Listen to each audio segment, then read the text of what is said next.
The clock started ticking at exactly 10 p.m. The police had just received the call, another life lost to a brutal murder, and the killer was still at large.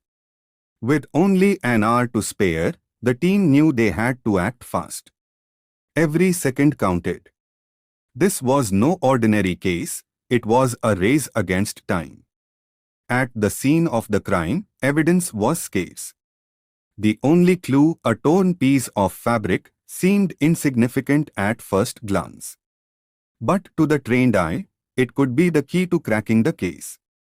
As the detectives pieced together the puzzle, they realized that the killer had left behind more than just a body. There was a pattern, a signature move that linked this crime to others. A witness had seen the suspect fleeing the scene.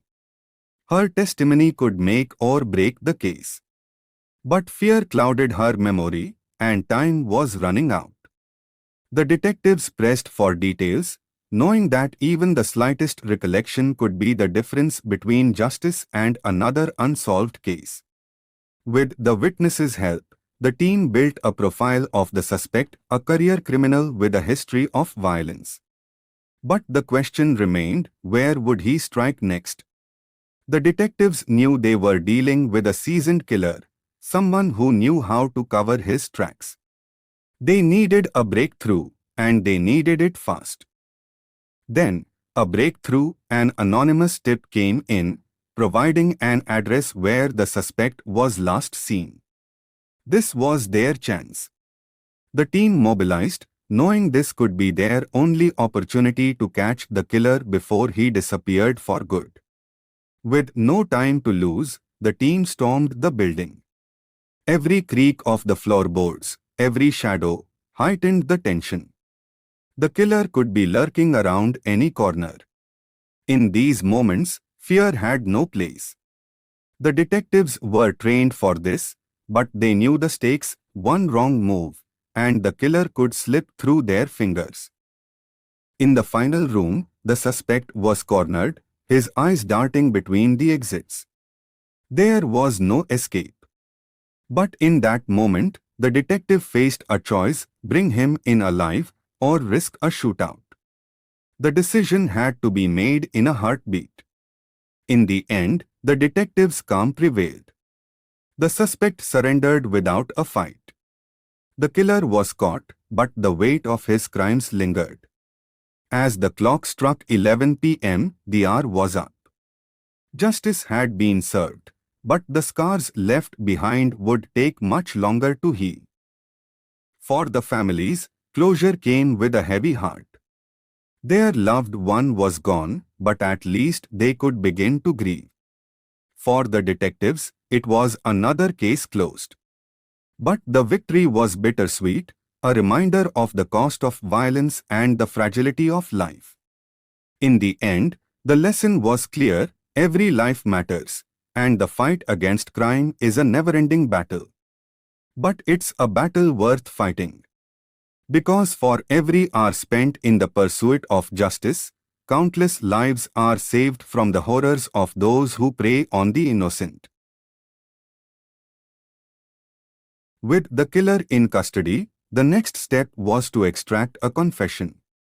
The detectives knew the importance of this moment. This was where justice would truly be served. But the suspect was silent, his eyes cold and unyielding. Breaking him down would take more than just evidence, it would take understanding his twisted mind. The key to cracking the suspect was not force, but empathy.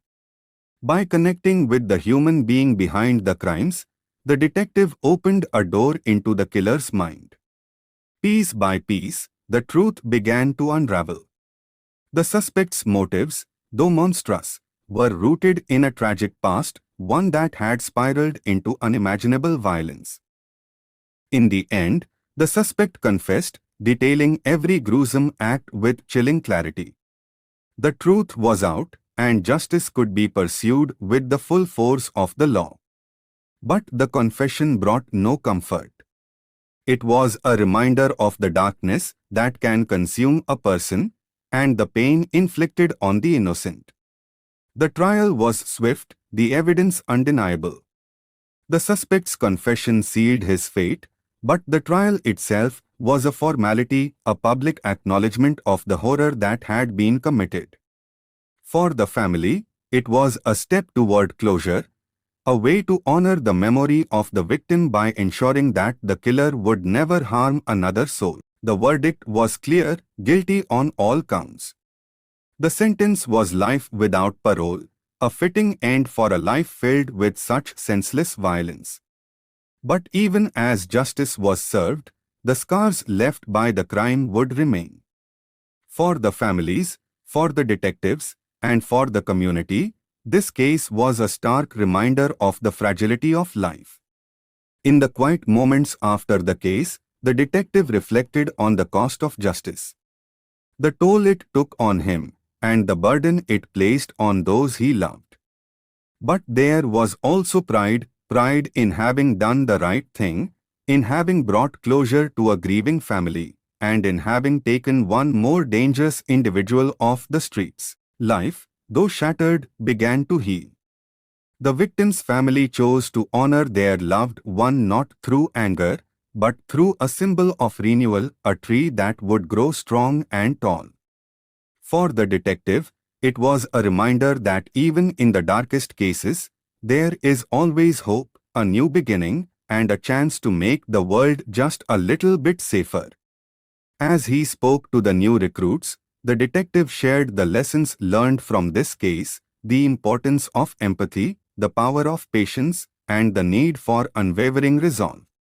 He reminded them that every case, no matter how dark, offers a chance to learn and grow, to become better protectors of the people they serve. The case was closed, but the work never ended.